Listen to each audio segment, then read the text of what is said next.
আজকের এই অ্যাপসটি মডিফাই করা তুলনামূলক একটু কষ্টকর। তো তারপরেও আমি আপনাদেরকে একটু ধৈর্য সহকারে এটা মডিফাই করে দেখাবো। তো এটা মডিফাই করার জন্য প্রথমত হচ্ছে আমরা অ্যাপের ভিতরে চলে যাবো। যাওয়ার পর আপনাদেরকে দেখাবো এটা কিভাবে কাজ করে। তো এই অ্যাপের ভিতরে আমরা যদি যাই, এখানে দেখছেন যে এখানে প্রচুর অ্যাড শো করতেছে। মানে অটোমেটিক অ্যাড গুলো আসতেছে। এরপরে এখানে আমরা যদি এখানে প্রো আইকনে ক্লিক করি, এখান থেকে আমাদেরকে প্রিমিয়াম কেনার জন্য বলতেছে। তো আমরা সিম্পলি জাস্ট এখান থেকে ক্রস মার্কে ক্লিক করে দেবো। এখান থেকে দেখেন যে প্রচুর অ্যাড কিন্তু শো করে। দেখেন যেটা হচ্ছে অ্যাড এর জায়গা, এবং এখানে প্রচুর একটা অ্যাড শো করতেছে। ওকে, এবং আমরা এখান থেকে সেটিংস এ গেলেও কিন্তু হচ্ছে রিমুভ অ্যাড নামক একটা অপশন আসতেছে। এখানে ক্লিক করলে আমাদেরকে এই যে মানে কেনার জন্য বলতেছে। তো চলুন আমরা এটাকে বাইপাস করে ফেলবো লাইফ টাইমের জন্য। তো এর জন্য আমরা প্রথমত এমটি ম্যানেজার, এই যে অ্যাপ্লিকেশনটি দেখতে পাচ্ছেন, এটা হচ্ছে আমরা ওপেন করে ফেলবো। তো এটা ওপেন করলে এটা ওপেন করে আমরা ব্রাউজারটা ক্লিক করে দেবো। এখান থেকে আমরা উপরের দিকে দেখতে পাচ্ছি 3 লাইন, এখানে একটা সিম্পলি আমরা ক্লিক করে দেবো। এরপরে আমরা দেখতে পাচ্ছি এক্সট্রাক্ট এপিকে, এখানে একটা ক্লিক করে দিব। এরপরে আমাদের কাঙ্ক্ষিত অ্যাপস অডিও এডিটর, এটাকে আমরা সিলেক্ট করে দিব। এরপরে সিম্পলি আমরা এক্সট্রাক্ট এপিকে ক্লিক করে দিব। আমরা এরপর এখান থেকে জাস্ট লোকেটে ক্লিক করে দিব। আমাদের এখানে অডিও এডিটর অ্যাপসটি এসে গেছে। আমরা এটার উপরে একটা ক্লিক করে দিব। এটার উপরে ক্লিক করে দিলে কনভার্ট টু এপিকে চলে আসবে, এটা দিব। এখানে এটাকে নো করে দিতে হবে, অটো সেন্সেক মার্কটাকে তুলে দিতে হবে। এটাকে নো করে দিবেন, তারপর জাস্ট আবার ওকেতে ক্লিক করবেন। এরপরে নতুন একটা অ্যাপ্লিকেশন আসবে, আমরা এটার উপর আরেকবার ক্লিক করব, এবং এখান থেকে আমরা দেখতে পাচ্ছি সিগনেচার ভেরিফিকেশন ফেল্ড। তো আমরা কিল সিগনেচার করে ফেলবো, এর জন্য ফাংশনে ক্লিক করব। কিল সিগনেচার ভেরিফিকেশনে আমরা দেখতে পাচ্ছি এটার উপরে একটা ক্লিক করে দেবো। এরপর জাস্ট আবার ওকেতে ক্লিক করে দেবো।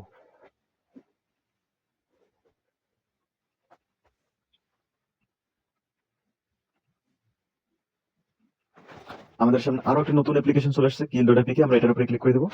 এখান থেকে আমরা জাস্ট ভিউ একটা ক্লিক করে দেবো। এখানে দেখতে পাচ্ছি ভিউ, আমরা জাস্ট ভিউ ক্লিক করে দেবো। এরপর এখান থেকে ক্লাসেস ডট ডেক্স ফাইলগুলোর উপরে ক্লিক করে দেবো। এখান থেকে ডেক্স এডিটর প্লাসে ক্লিক করে দেবো। এখান থেকে সিলেক্ট অলে ক্লিক করে দেবো। এরপর ওকেতে ক্লিক করে দেবো। আমরা এখান থেকে সার্চ এখানে ক্লিক করে দেবো। তো এখানে সার্চ এখানে ক্লিক করলে আমরা এখান থেকে স্টার্ট নিউ সার্চে ক্লিক করবো। এখানে দেখতে পাচ্ছেন ইজ আন্ডারস্কোর প্রো। দেখেন এখানে যে মেথডটা আছে ইজ আন্ডারস্কোর প্রো, এটাকে এইভাবে লিখে দিতে হবে। তারপর এখান থেকে স্মল ই সিলেক্ট করতে হবে। এখান থেকে এই চেক মার্কটাকে আমাদের অন করে দিতে হবে। এরপর সিম্পলি আবারও ওকেতে ক্লিক করতে হবে। তো দেখেন আমাদের সামনে এরকম মেথডগুলো আসবে, আমাদেরকে এগুলো চেঞ্জ করতে হবে। কোথায় চেঞ্জ করবেন আপনাদেরকে একটু এক্সপ্লেন করে দেখাবো। এখান থেকে আমরা প্রথমের দিকে এটার উপরে ক্লিক করে দেবো। তো ইসপ্রো এটার উপরে ক্লিক করলে আমরা এখান থেকে একটু জুম আউট করে ফেলবো। তো জুম আউট করে ফেললে আমরা এখান থেকে দেখতে পাচ্ছি গেট বুলিয়ান। এই যে গেট বুলিয়ান, এই যে লাইনটা আমরা দেখতে পাচ্ছি গেট বুলিয়ান, এই লাইনটা এখানে আমরা জাস্ট গেট বুলিয়ান এই যে মেথডটা দেখতে পাচ্ছি। তো এই গেট বুলিয়ান মেথডটা আমরা এইখানে সিম্পলি এখানে আমরা এটাকে ডিলিট করে দিব। এখানে আমরা ডিলিট করে লিখে দিতে হবে const /for v0, তারপরে আমাদেরকে স্পেস দিতে হবে। এরপর এখানে টাইপ করতে হবে 0x1, ব্যাস। এরপর এখান থেকে ব্যাক বাটনে ক্লিক করতে হবে, আবারও ব্যাক দিতে হবে। এখান থেকে আমরা এই যে 2 নম্বর মেথডটা এখানে ক্লিক করে দেবো। তো এখানে ক্লিক করলে আমরা এখান থেকে একটু জুম আউট করে ফেলবো। তো জুম আউট করে ফেললে আমরা এখান থেকে দেখতে পাচ্ছি গেট বুলিয়ান এই যে এখানে। তো এর নিচে আমাদেরকে এই লাইনটাকে একটু পরিবর্তন করতে হবে। তো আমরা সিম্পলি আবারও এটাকে রিমুভ করে দিব। এখানে টাইপ করবো const /for, এরপর এখানে v0, এরপরে কমা স্পেস, তারপরে টাইপ করতে হবে 0x1। এখানে ব্যাক বাটনে ক্লিক করতে হবে, আবারও ব্যাক দিতে হবে। এরপর এখান থেকে আমরা এই মেথডটার উপরে ক্লিক করে চেক করে দেখবো। তো আমরা এখান থেকে একটু জাস্ট জুম আউট করে ফেলবো। তো জুম আউট করে ফেললে আমাদের এখান থেকে পাচ্ছি গেট বুলিয়ান। তো আমরা সিম্পলি এর নিচে এখানে দেখেন এটাকে এডিট করে ফেলবো। তো এটার জন্য এটাকে আমরা এইভাবে সিলেক্ট করে আমরা লিখবো const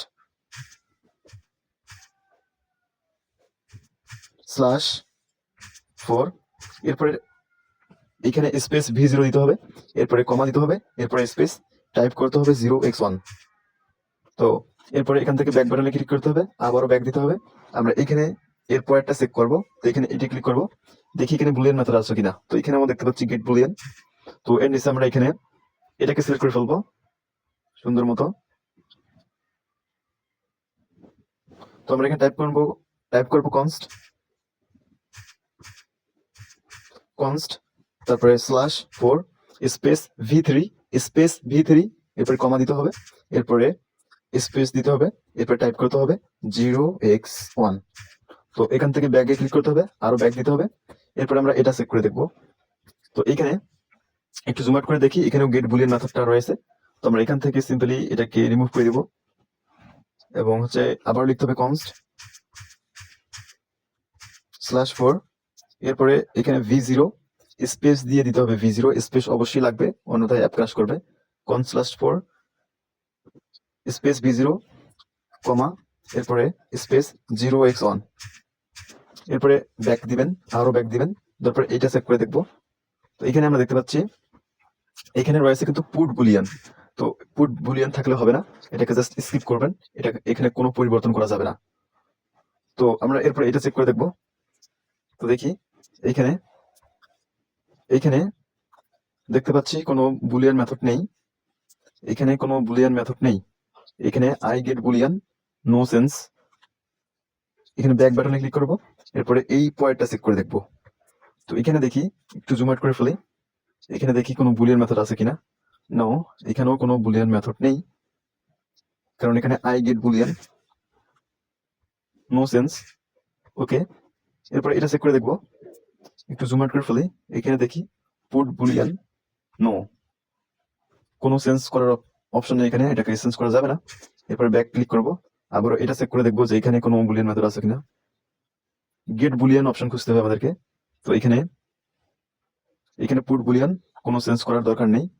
তো এরপরে এই পয়েন্টটা সবার শেষে চেক করে দেখবো, এখানে কোনো বুলিয়ান, এখানে দেখতে পাচ্ছি আই গেট বুলিয়ান এই মেথডটি আছে, তার মানে এখানে আমাদেরকে সেন্স করতে হবে।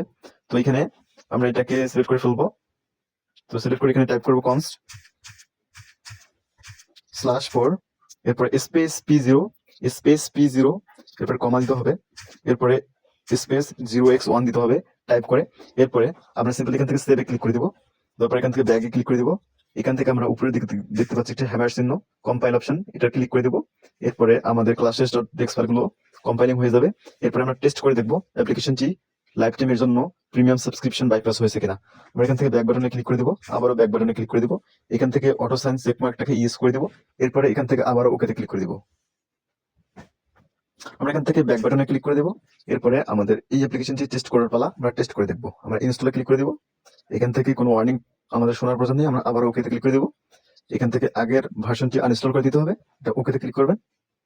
এরপরে নতুন করে আমাদের লাইফ টাইম অ্যাক্সেস পাওয়া অ্যাপসটিকে ইনস্টল করার প্রয়োজন হবে, আমরা এটা ইনস্টল করে ফেলবো।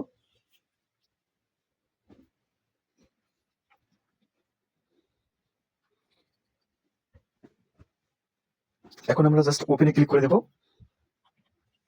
দেখেন আমাদের এখানে কিন্তু আর কোনো অ্যাড শো করতেছে না, এবং এখানে কোনো প্রিমিয়াম সেক ভিআইপি সেকের অপশনটিও শো করতেছে না, এবং এখানে কোনো অ্যাড এর জায়গা নেই। আমরা জাস্ট সেটিংস ক্লিক করলে এখানেও কিন্তু কোনো ধরনের অ্যাডস বা premium pop up subscription show করতেছে না। তো আমরা দেখেন এটাকে কিন্তু লাইফ টাইমের জন্য আমরা বাইপাস করে ফেলছি, এবং এটা আর কোনোদিন আমাদের কাছে কেনার জন্য কোনো অপশন চাবে না। জাস্ট এভাবেই কিন্তু সকল ধরনের অ্যাপস গুলোকে বাইপাস করতে পারবেন। জাস্ট এই যে আমাদের এই ভিডিওগুলো যদি আপনারা শুরু থেকে শেষ পর্যন্ত দেখার চেষ্টা করেন। ধন্যবাদ সবাইকে, দেখা হবে অন্য কোনো একটি ভিডিওতে। ভিডিওটি ভালো লাগলে বেশি বেশি করে শেয়ার করে দিন, সাবস্ক্রাইব করে সাথেই থাকুন।